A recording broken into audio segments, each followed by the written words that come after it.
What's up, guys? Welcome back to another episode. Today, Zach attacks Fantastic Four. Fantastic Four first steps. More like Fantastic boring steps. Couldn't take enough steps to get out of that theater. Am I right? No, just kidding. I really enjoyed the film a lot. I would probably give it a 8.5 out of 10. A lot of fun. First, I'm going to start off with no spoilers, just my general thoughts about the film, and then I will let you guys know when I get into the spoiler territory. Overall, I really liked the film a lot. Everything kind of worked for me on all cylinders, honestly. The aesthetics of the film, the suits, the wardrobe, the casting, the CGI. There was a lot of tangible things in the movie. Like, most of the sets were very real sets, which I thoroughly enjoyed. I thought it brought like that world, this new Earth, to life. All the tech that Reed works on, it's got that 60s retro vibe. It's awesome. Herbie is a lot of fun. The family dynamic was excellent. I mean, their relationship with each other was like awesome. I was pretty sold early on, and like Sue and Reed, their romantic love for each other was like palpable. I could feel the chemistry between Pedro Pascal and Vanessa Kirby. They really brought the F in family. No, there was no effing. No one was effing each. I mean, we don't see the effing is off screen, so to speak, right? Sue and Reed, they effed a lot, I guess, and then they had a. Well, we know she's pregnant. Anyways, I thought the director Matt Shakman, who many of you may know from WandaVision, did an amazing job with this movie. I mean, WandaVision had that similar aesthetic, and he really brought that over to this movie, and I think it worked perfectly for what they were trying to achieve. One thing I really enjoyed about the movie was I felt like there were actual stakes. There was actual peril. I actually thought people were going to die, not like some other movies I recently saw. There's a lot of actual emotion with the characters. I mean, even Ben Grimm as a CGI character, I could feel his emotions through his eyes, through his mannerisms. Like, even though we know that the Fantastic Four are gonna show up in Avengers Doomsday and all the cast has been announced as being in Avengers Doomsday, I still was on the edge of my seat, like gripping the chair. I was like, oh my God, what is this gonna, are they gonna, am I gonna, I'm about to. And the CGI was top notch. I think Marvel really went out of their way to get good CGI artists in here. Between The Thing, Johnny flaming on, Reed stretching, Sue using her powers, the Silver Surfer, Galactus. I mean, there's so much CGI in this film, and it doesn't feel stretchy? Rubbery? I don't know what the word is, but it felt a little more tangible. And that might have been because of the set pieces were real. I'm not sure, but I really thought the CGI was good. It's getting better. Marvel CGI is getting better, I will say that. I thought there was a perfect amount of dialogue between everyone. Didn't feel too forced. It felt like it was a well-written movie with four characters kind of all having their own unique personalities. I thought overall it was just a good movie. It didn't have to be a great superhero movie. And honestly, it makes me super, super excited to see Avengers Doomsday and to see where the Fantastic Four go from here. I mean, it's awesome. I definitely recommend going to see this. I'm definitely going to go see it again this weekend. I cannot wait. Go check it out. And now for the spoiler territory. If you do not want to know anything about the movie going forward, please just hit like, subscribe, save this video for later till after you watch the film. If you have seen it or you haven't seen it and you just don't care about spoilers, then definitely stick around because here we go. I'm going to touch on some of the characters and then I'll kind of get into the story. So first off, I love the family dynamic in this movie. I think they did a great job of the chemistry between everyone. It did take me a second to kind of buy into them being like a family. After about 10, maybe 15 minutes into the film, I was like, all right, I'm sold. These guys are totally a family. Eben Moss-Backrack as the Thing was awesome. I mean, even from the trailers, day one, I was like, I'm sold, dude. I love him in The Bear. I've seen him in a lot of other stuff. He was in the Punisher series. He's perfect as the Thing, in my mind. And some of the best CGI, honestly. Like, they really knocked it out of the park with the way he looks in the movie. Because you could also really see the emotion coming through his eyes. And his comedic timing has always been great, and it's super funny in this movie. He does a phenomenal job. I just love that they like made him feel very human, which he is human. He's just covered in rock. He wasn't over the top like the old films with Michael Chiklis, which don't get me wrong, I love Michael Chiklis, but it felt more natural. Rock guy feels natural. Johnny was a little bit of a harder sell for me. I loved Joseph Quinn in Stranger Things. I realize I'm saying loved a lot, but I really did. He was awesome in Stranger Things as Eddie Munson. By far the best character of the whole series. I just thought that the blonde hair was a little off-putting and the blue contacts were a little off-putting, which, side note, I hate when they put blue contacts in people. I get the character has blue eyes, but like, it's really unnecessary and it's quite distracting. I love that they didn't make Johnny completely dumb and just like a womanizer. They definitely like talk about him being a womanizer, whatever. But even in the comics, he's not like a complete idiot. He just kind of plays one. And in this movie, he decides to take it upon himself to learn the Silver Surfer's language. And whenever he flamed on, he looked badass. There's a scene where at the very beginning where he's like sucking up all the flames into himself. I'm like, oh, that's sick, dude. The only gripe I have about him is they never talk about why his clothes don't catch on fire. His clothes never get burned off. And I'm just going to believe that Reed designed some sort of polymer where all of Johnny's clothes never catch on fire. But they could have just briefly said that in like a 2-second clip. Yeah, thanks for getting me these clothes that never catch on fire, Reed. Dumb. Now on to the Invisible Woman, Sue Storm. She was cool. I think Vanessa Kirby did a great job in the role. I was a little skeptical about her too. Didn't really know a lot about her. She knocked it out of the park. Her powers are pretty sick. I like that they make it look like it's bending light. I thought that was a really cool distinction between this one and like some of the old iterations of her powers. In the birth scene with like Franklin, that was super believable, and just her as a mom is believable. I found myself really invested in her emotional capacity in the movie. Like she was kind of the glue kind of holding them all together, more or less, it felt like. And Pedro Pascal as Reed Richards. I know a lot of people online were kind of like, this guy, he's in everything. What the heck, dude? But I thought he killed it, honestly. I myself am a Pedro fan, but even I was pretty skeptical about his portrayal as Reed. I mean, Reed's supposed to be like the smartest man in the universe, basically. Pedro is just more of just like a suave guy, I guess. And Reed's not really supposed to be suave. He was emotionless at times because that is how Reed is. He's very mathematical at points. He's like, this is how it is. I did the math. This is how it should work. I don't understand why you don't understand. But his dynamic with Sue, her kind of like bringing him back down to earth was fantastic. I thought his acting was great in this movie. I wanted to see more of Reed using his powers, which we don't get to see a ton of, but what we do see, I absolutely loved it. It was sick. He's like stretching around, grabbing on. It was cool. It was really cool. I want to see more of it, and I'm sure we will in the future. I mean, this is just the first Fantastic Four film. The Silver Surfer looked phenomenal. The CGI was great with her. I know a lot of people were like, she's a girl. Well, if she's a girl, then make me a super sandwich, eh? No, but she was awesome, man. There's like a scene where she's like surfing in lava, surfing in a black hole. I'm like, bro, this is some Jack Kirby level shit right here. Jack Kirby was the artist who worked for Marvel Comic Books under Stan Lee. He was actually the first one to create the superhero team known as the Fantastic. Her whole story arc I thought could have been better, but I think that she had a lot of great action scenes.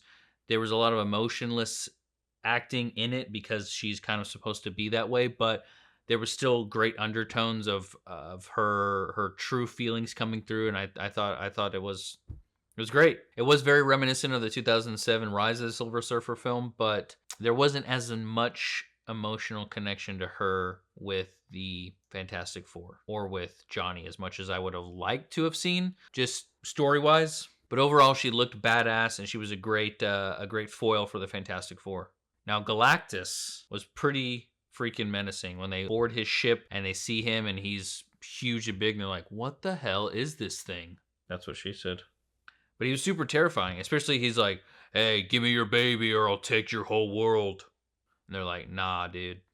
Ralph Ineson, who played Galactus, I mean, dude, I watched an interview with this guy's voice. It's terrifying. You can't even understand him half the time in the interview, honestly, because it's just so like deep and guttural. You're like, geez, have a cough drop. But He was the perfect choice for Galactus. Had a great booming voice and presence. The only thing I didn't really like is they never really like make you see the scope of him. Yes, he's on the ship when the four meet him, but you don't really know to what scale he is. There's no reference. So later in the movie when he actually lands on Earth, you're kind of like, "Oh, I thought he was bigger than that." And I know that in the comics, like he can shrink size and all that stuff, but they never really talk about that in the movie. So you just kind of assume that he's a constant size throughout. But other than that, I thought he looked sick, he looked terrifying, sounded terrifying. Was a great antagonist. And they never show him like actually eating a planet. It's his ship that kind of absorbs the planet's materials, and then like he's got like a feeding tube in his back that he's just sucking in the nutrients. It has no nutrients. They give me no nutrients. So the movie starts off. There's no classic Marvel intro like every other Marvel film, which I thought was pretty cool. Let's make it a little distinct. It opens up with a shot of the Baxter building, and we see at the very bottom it says Earth 828, which for those of you who do or do not know, Jack Kirby, creator and artist of Marvel Comics, his birthday was 8/28. Quick little nod there to Mr. Kirby himself. We see a quick montage of, the four battling various villains, which I thought was super cool. I love seeing that. There's a scene where like the Fantastic Car is like flying and the Thing jumps out. He's like cannonball into the water to like pull some ship. It was awesome. Loved all the montage. I really wish we could have seen more of it. It's fine. I'm sure we'll see more later, hopefully. I don't know. Honestly, after watching this movie, I kind of wish we could see like an origin story now, because that would be awesome. See them all develop their abilities, and just with these characters, I love them so much. I want to see more. We see Mole Man, we see Red Ghost Super Apes, but we never see Red Ghost, played by the very infamous Mr. John Malkovich, who was actually cut from the film, which is fine. It didn't really need it. We see a quick little snapshot as they're talking about the Fantastic Four and their origins, them going up in outer space, and you hear like some audio of the incident that happened, like, "Oh my God, what's happening? The cosmic rays!" And then you see their ship crashed. It's like a, Cloverfield style shot camera of you just see the Thing's hand bust through the door, and they've been forever changed. And the movie basically starts with Sue saying, "Hey, I'm pregnant," and then the Silver Surfer basically shows up and she's like, "Y'all are dead pretty soon, so sorry." One thing I did notice about the Thing, or Ben Grimm, played by Eben Moss-Backrack, is they never call him the Thing in this movie, not once. And I have a feeling they're going to use this in Avengers Doomsday. They're going to show up in main MCU 616, and he's going to be talking to like U.S. agent, and he's going to go, "What the hell is this thing?" And then boom, we're all going to, the Thing! He called him the Thing. Remember? That's his name. Anyway, so they meet Galactus, they go on his ship. All this is pretty great. Like, it's very, like, kind of terrifying. Kind of reminds me of, like, Alien or, like, Predator. I don't know. It's like this dark, scary, ominous ship. Galactus is like, "Well, how about you give me that baby? Because I'm tired of eating planets, bro." He's like, "Just give me the baby. I'll let your Earth go free." And they're like, "Yeah, no, thanks." They start fighting. Johnny's like, "I'm going to shoot through his feeding tubes." This is the first time we actually see them fight the Silver Surfer briefly. Like, Johnny's kind of like, trying to get her away from Sue. At one point goes into the lava and is like surfing through a lava wave, like a lava tunnel wave. And I was like, okay, this is pretty sick. And Sue uses her power. She's like kind of the only one that effectively takes down the Surfer for a split second. She like uses her force shields, like death choking her like Vader. And I was like, oh shit, she's fucking her up. They escape, and all the stuff in space is honestly incredible because it reminds me of Interstellar and like the black hole, the wormhole. It looks so great. It doesn't feel too cheesy or comic booky considering a giant rock man is flying this ship. So anyway, Sue goes into labor and she has baby Franklin there in the ship, and it's such a beautiful scene, and I felt very emotional. They escape the Surfer's wrath and they make it back to Earth, and everyone's like, "Hey, cool, you got the baby, but like, are we safe, man?" Unfortunately, Reed doesn't want to lie to the American people, so he tells them, "Hey, so the deal is Galactus says he'll save our planet if we just give him our baby." And they're like, "Well, give him the baby, asshole." And at one point, Reed does toy with the idea. He's like, "I mean, mathematically, it makes sense." And Sue's like, You're not going to really give up our baby. I'm like, bruh, I get it. Like, we're trying to save the world. Like, but anyway, it turns out to be a very sweet moment. Sue is like, you know what? I'm going to show the world my child. So she goes out there in front of the whole mob that hates them, and she's like holding baby Franklin, and she's like, look, I'm not going to give up my child for this world, but I'm also not going to give up this world for my child. And that was such a great line, and it resonated with everyone, including myself as an audience member. And I thought, that's so true. Like, she's going to do whatever she can to fight Galactus as a family. As a family. And in this moment, Reed realizes, wait a second, why don't I just move the Earth? I'm a genius. Obviously, they try to move the Earth. It doesn't work. It gets foiled by the Surfer. She just flies in and just like murks all the little portal stations, which I was like not expecting. I was like, damn, she fucked y'all up. I was like, oh man, they're actually not going to make it out of this alive, or at least not their planet. All the while, Johnny's been trying to learn her language, right? He finds out, she sacrificed herself to become the Herald of Galactus to save her own homeworld. He plays all the sounds of people praising her. Thank you, Shalabal, for helping us. But then he also plays the sound of all the people that she helped basically murder. And she like freaks out. She's like, no, please, no. So with one last portal machine left, they decide to try and use it to send Galactus away instead of sending the entire Earth away. Which this is where some plot holes started to affect me personally, because I'm thinking, okay, so they're going to use baby Franklin as bait to bring Galactus into the Earth, get him into the little platform, and they're going to zap him away, right? Okay. Did they call him up? Hey, Galactus, yeah, we'll give you the baby. You just got to come pick him up by yourself, if that's cool with you. Oh yeah, no, we'll put him right in the middle of Times Square, and yeah, you can just come pick him up. Yeah. Cool. Sounds good. Have a good one. So they decide to move everyone into Subterranea, so that, which is the Mole Man's place, so that they don't get murked when Galactus comes walking through the city. And we get to see Paul Walter Hauser playing the Mole Man. He does a great job. He's so funny. He makes all kinds of funny remarks, and he's talking to Sue. It kind of has the hots for her, I feel like. Loved it. He did a great job. He's so funny. So now they're like fighting Galactus, trying to get him into the portal area, right? And Ben tries to throw like a crane at him, and he like hits Ben, and he flies off into the stratosphere.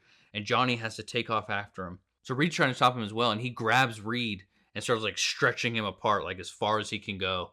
And he's like, oh shit. And this is all after Galactus foiled their plan, right? So he's like pulling him apart. And then you see Johnny like holding on to Ben, which we saw in the trailer, and he's like, say it, Ben, say it. And honestly, it was a little lackluster. He's like, it's clobbering time. And he does like a cannonball into Galactus's face. But I thought they should have done a close-up. Should have been like, it's clobbering time. He saves Reed, and he grabs baby Franklin, and he's like holding him in his hand. And Sue's like, no.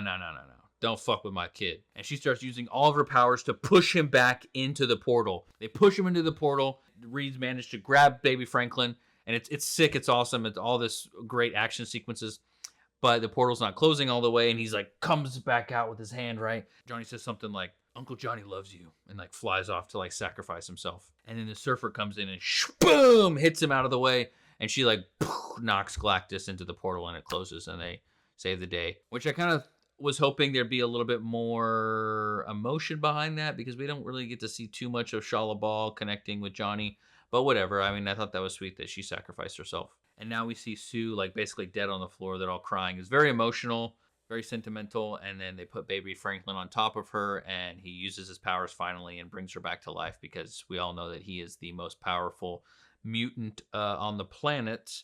He's a reality warper, and everyone wins. Cut to 1 year later, we see them on another version of like the Tonight Show, and they're kind of discussing, their life with baby Franklin now or whatever. They get an alert, they got to take off.